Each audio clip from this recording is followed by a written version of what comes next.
Bonjour à tous et bienvenue dans Bein eSport, votre émission consacrée à l'actualité de l'e-sport, le jeu vidéo compétitif comme tous les mardis. Très heureuse de vous retrouver et très contente de te retrouver, Twixou. Comment ça va après cette super week? Écoute, pleine forme, enfin à peu près. Mais aujourd'hui en tout cas j'ai la patate puisqu'on reçoit un invité exceptionnel sur le plateau. C'est la première fois qu'il vient. Bon, il sera pas sur le plateau mais il sera un peu quand même sur le plateau avec nous. C'est une véritable légende. Écoute, on y va. Hein.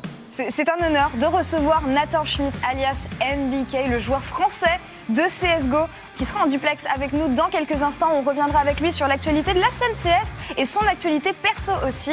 On vient avec lui juste après le sommaire. Et cette semaine, c'était également la dernière journée de saison régulière en LEC, le championnat européen de League of Legends. L'occasion pour nous de faire le point sur la performance des talents français engagés dans la Ligue. Les Français en LEC, c'est notre dossier de la semaine. À l'origine du projet CSGO Vitality et OG eSport, NBK sera avec nous en duplex aujourd'hui. On reviendra avec lui sur les raisons de son départ de OG, ses projets, mais aussi l'état de la scène Counter-Strike. Et si on parlera du LEC dans notre dossier, on vous parlera également de la LFL, la Ligue française de League of Legends. La saison régulière du championnat français, c'est terminé. Retour sur la première place de la Carmine Corp qui valide son ticket pour les European Masters. Et enfin, on vous présentera un nouveau jeu de cartes par des créateurs français, un jeu physique, mais qui pourrait aussi voir le jour en jeu vidéo. Mage Noir, on vous dit tout dans les news gaming. Bein eSport, émission 20, Bubu. On y va? Émission 20, émission déjà. Mais sans plus attendre, on reçoit notre invité d'aujourd'hui, Nathan Schmidt, comme on le disait, NBK, qui est avec nous en duplex aujourd'hui. Comment ça va, Nathan? Ça va très bien et vous? Très bien. On est merci. ravis de t'accueillir ici. Honoré de te recevoir sur l'émission. Ça faisait très très longtemps qu'on attendait ça. Et en plus, bon, forcément, on a beaucoup de choses à voir avec toi aujourd'hui. Donc on va quand même revenir par le début. On revient sur l'annonce la plus récente, le 4 décembre 2019. On apprenait l'arrivée sur CSGO de OG eSport. Tu faisais partie de la line-up en tant qu'un des membres fondateurs. Tu as eu ton mot sur le choix de l'équipe. Il y a quelques semaines, on apprenait justement ton départ de la structure. Qu'est-ce qui s'est passé ? Beaucoup de choses, beaucoup de choses. De toute façon, le projet OG était quelque chose de très beau. Enfin, ils ont essayé principalement de ramener en tant que structure le succès qu'ils ont eu sur Dota, sur CS. Le gros challenge était que c'était une équipe qui a été créée de toutes pièces. Aucun joueur n'avait joué avant. Pour 4 des joueurs, c'était leur première équipe internationale. Et donc voilà, il y avait plein de challenges qui étaient liés à ça. Et donc on a fait une progression très constante sur toute l'année 2020, même sans avoir gagné de trophée à la fin. Et voilà, en 2021, on a commencé un peu plus avec des difficultés, ce qui a créé des tensions dans l'équipe, pas forcément la meilleure des communications. Et suite à ça, donc il y a eu ma mise sur le banc. Avec espoir de redonner un coup de boost à l'équipe et d'avoir une direction plus claire que ce qu'il y avait avant. Alors, bien entendu, c'est un projet, une équipe, et vous êtes également tous des joueurs qui sont extrêmement suivis. On est très, très intrigués de savoir un petit peu ce qui se passe en backstage, mais dans la mesure de ce que tu peux communiquer, bien sûr, avec nous. Dans ton communiqué, justement, tu disais qu'il y avait des désaccords sur la façon de voir les choses, peut-être au plus haut niveau compétitif. Est-ce que tu pourrais peut-être nous en dire un peu plus sur ce sujet-là? C'est quoi les incompréhensions un petit peu qu'on rencontre? Il y a, je pense, des différences de vue sur comment on performe sur certains points, notamment sur la manière de s'entraîner, notamment sur la direction à prendre générale. Et ensuite, un des plus gros challenges sur CS et dans quasiment toutes les équipes, je pense que c'est les relations entre joueurs et ce qui en découle. Et CS, c'est un jeu quand même très intense de ce côté-là.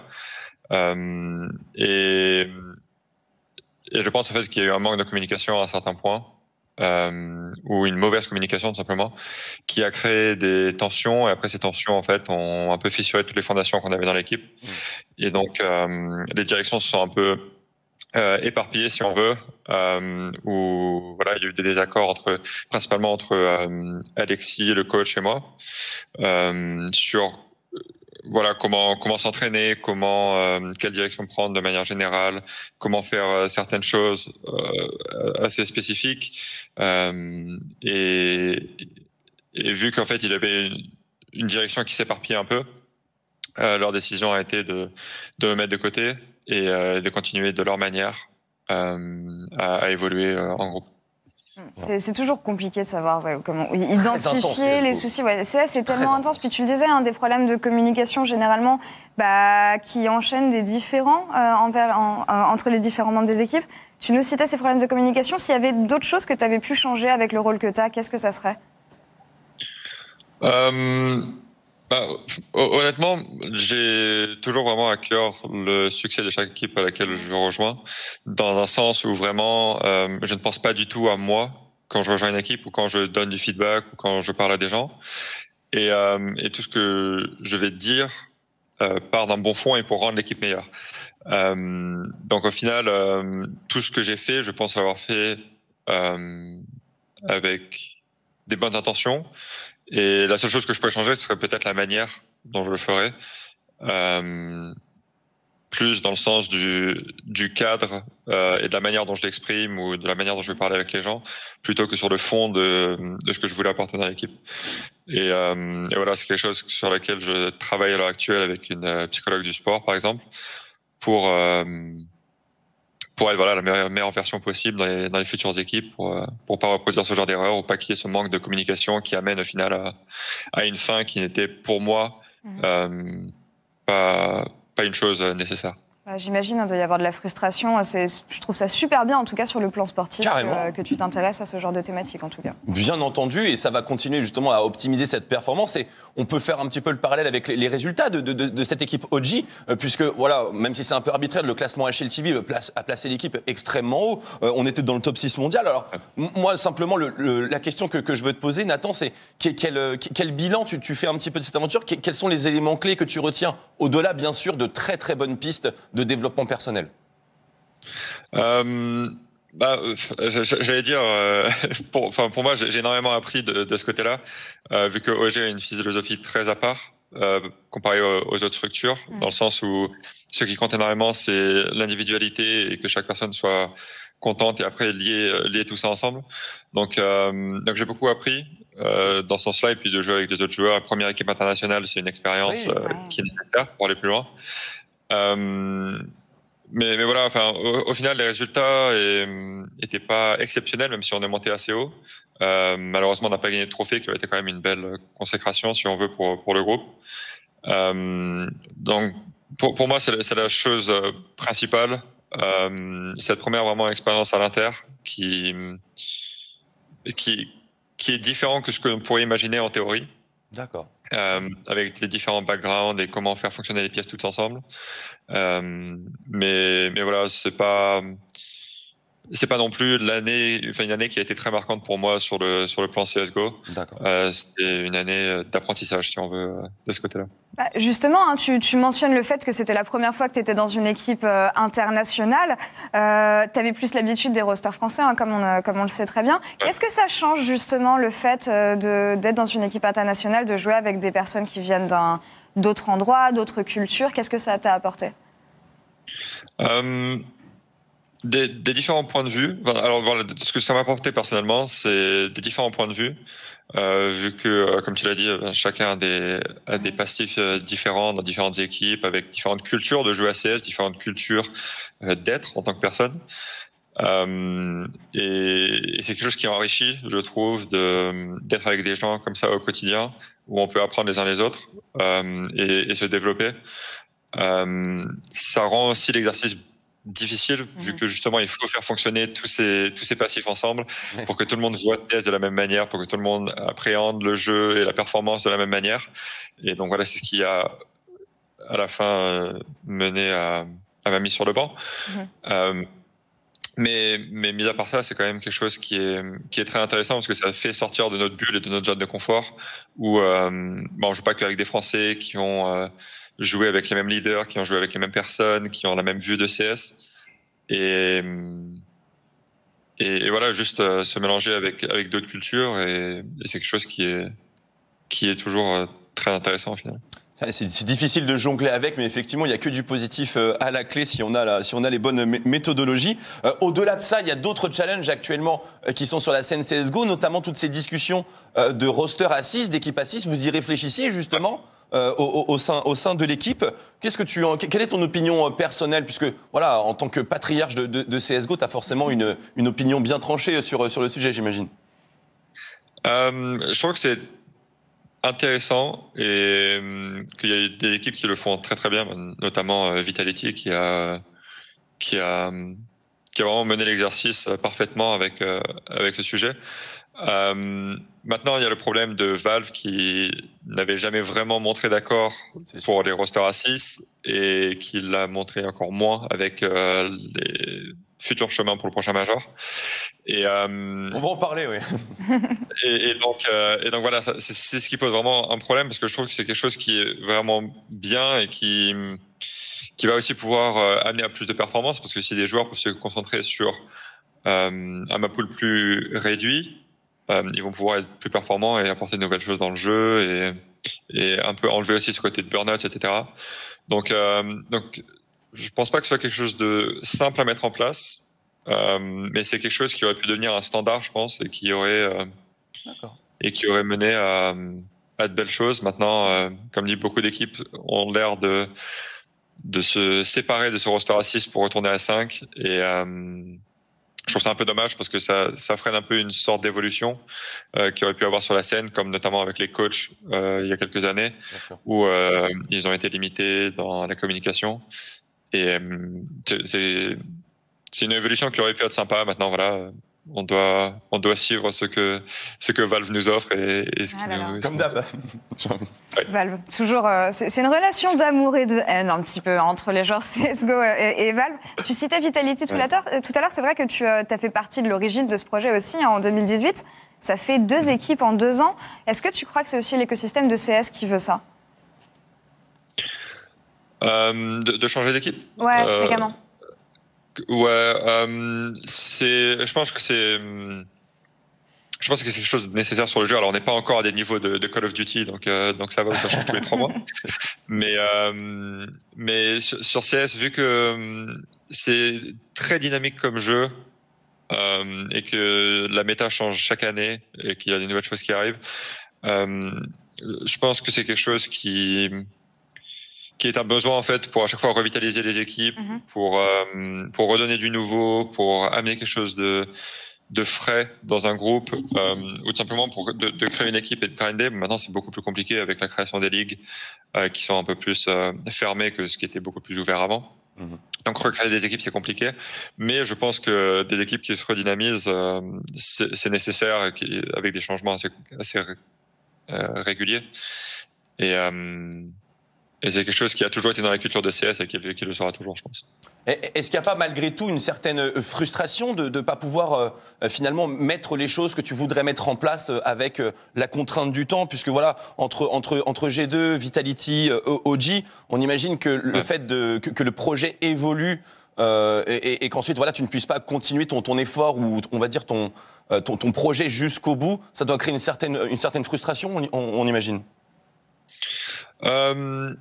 Je pense que pour certaines personnes peuvent le voir comme ça. Pour moi, c'est quelque chose qui est assez clair, c'est que je dois rien à personne et personne ne me doit rien. Si j'ai créé tous ces projets avec l'aide de certaines personnes, c'est honnêtement à des buts personnels, en me disant voilà, cette équipe créée comme ça, on pourra gagner. Et c'est tout ce qui compte pour moi sur le jeu, c'est de créer des équipes performantes pour gagner. Et créer des équipes a toujours été quelque chose d'assez naturel pour moi, dans le sens où j'aime bien donner cette impulsion pour créer quelque chose et aller dans une direction. Et après, pour moi, me faire bench, je leur dois rien au final. Ils ont aussi aidé à créer, chacun a été une pièce de l'équipe. Et donc, c'est frustrant dans le sens où je vais passer une période à pas être dans les grosses compétitions, à pas pouvoir me battre avec les autres, à pas faire partie de ce style de vie qui est quand même particulier et de toujours jouer tous les jours et d'avoir un vrai objectif. Maintenant, voilà, ils ont eu leur direction, ils ont pris leur choix. Bien sûr. Et toute façon, c'est quelque chose qui je peux pas revenir en arrière. Donc, ce que je fais, c'est juste aller de l'avant, essayer de retrouver un projet, peut-être en créer un, rester sur CS principalement et pas aller sur un autre jeu. Euh, et, De la création. et voilà. Ouais. De la création. De la création, peut-être. Je sais pas. Pour l'instant, je suis ouvert à tout. Ça fait 6 ans que j'ai créé des équipes, que j'ai formé des choses. Ce serait bien pour une fois de rejoindre un projet un peu établi et de moi apporter ma pièce à l'édifice. Mais Pourquoi pas? Mais voilà, à l'heure actuelle, aucune possibilité est fermée et je prends un peu de temps pour évaluer tout ce qui est possible. Est-ce que tu as des pistes un petit peu au moment où on parle, hein? Parce que forcément, on sait que Kenny vient de quitter G2, tu as Nivera aussi qui vient de quitter Vitality, des talents français. Est-ce qu'on peut espérer un retour d'une line-up française sur un All-Star Dota avec vous? Ouais. Je pense qu'il faut fermer la porte à rien. À l'heure actuelle, il y a beaucoup de choses qui se passent dans mon cerveau, d'imagination, de collage, de tout ce que tu veux. Et donc, je ferme la porte à aucune possibilité. J'aimerais, par facilité, rejoindre une équipe pour laquelle je pourrais apporter quelque chose pour essayer de passer au niveau supérieur. Mais voilà, rejouer par exemple avec Kenny, ça me ferait beaucoup plaisir. Mais il y a beaucoup de complications, il y a beaucoup de problèmes dans le sens où déjà il y a des buyouts à racheter pour Kenny et pour moi si on voudrait jouer ensemble. Rejoindre des ligues à l'heure actuelle, c'est extrêmement compliqué. Regrind depuis zéro, c'est très compliqué aussi, étant donné que le circuit est relativement fermé. Donc voilà, il y a plein de problématiques qui se mettent en place, mais rien n'est fermé en tout cas. Il y a des discussions qui se font, il y a des prises de contact qui se font, mais voilà, rien de concret à l'heure actuelle. Okay. Et à niveau personnel, voilà, simplement pour nous teaser, de quoi est-ce que tu ne veux plus te priver dans ton prochain projet? Un joueur, peut-être un fait divers, un confort?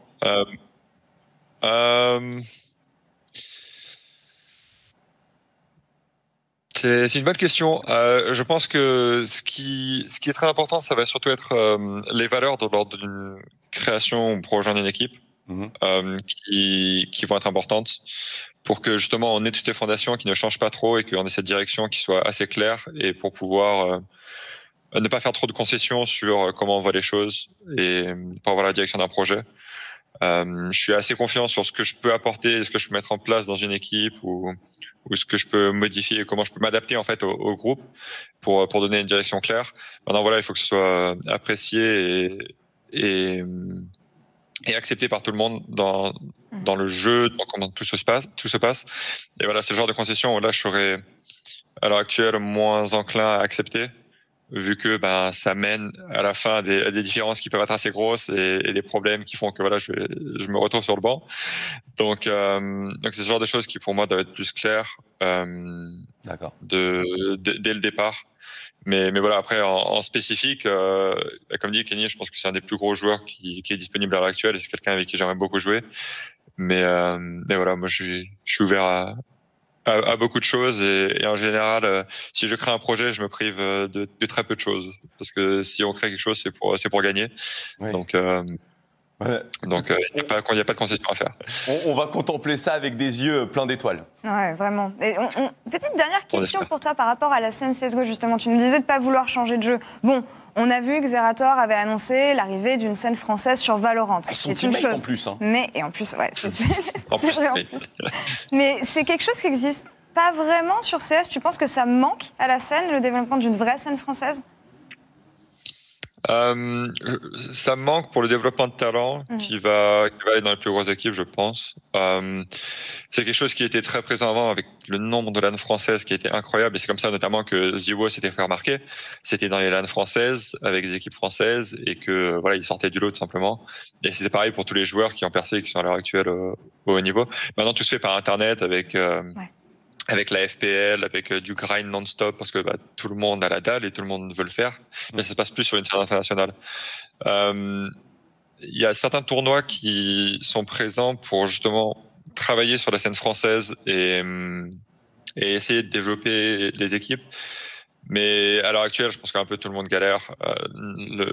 L'exemple parfait est la scène américaine, qui a des budgets énorme, mais qui, à l'heure actuelle, à cause du Covid, les tournois sont sur Internet. La majorité des grosses équipes américaines sont en Europe pour être en compétition. Donc,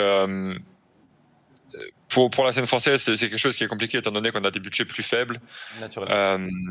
C'est quelque chose qui est difficile à mettre en place. C'est quelque chose qui donne envie aussi de développer. Je sais que, par exemple, quelqu'un comme Apex est quelqu'un qui aime beaucoup la scène française et qui veut développer ce côté-là. Et voilà, j'ai déjà pensé à faire des choses avec lui pour aider un peu à ce renouvellement de la scène et aider la scène française, parce que c'est là d'où on vient. Mais c'est pas un sujet facile, vu que ça demande du budget, ça demande du temps principalement. C'est sûr. Mais voilà, c'est quelque chose dont on a vraiment envie, quoi. Ça fait des pistes intéressantes, en tout cas, peut-être des projets aussi sur lesquels tu. Tant qu'on a les gros profils, ça ne fait que bien commencer. J'allais dire, justement, il y a les gros profils pour s'occuper de ça. En tout cas, Nathan, c'était un vrai plaisir de t'avoir eu pour l'interview.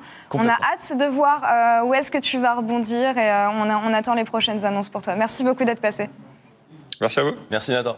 Merci, à bientôt, prends soin de toi. On enchaîne ici avec notre sujet retour sur League of Legends. On va parler des Français du LEC. C'est un sujet qui est préparé par Stéphane Cochara et Pierre Aloussac.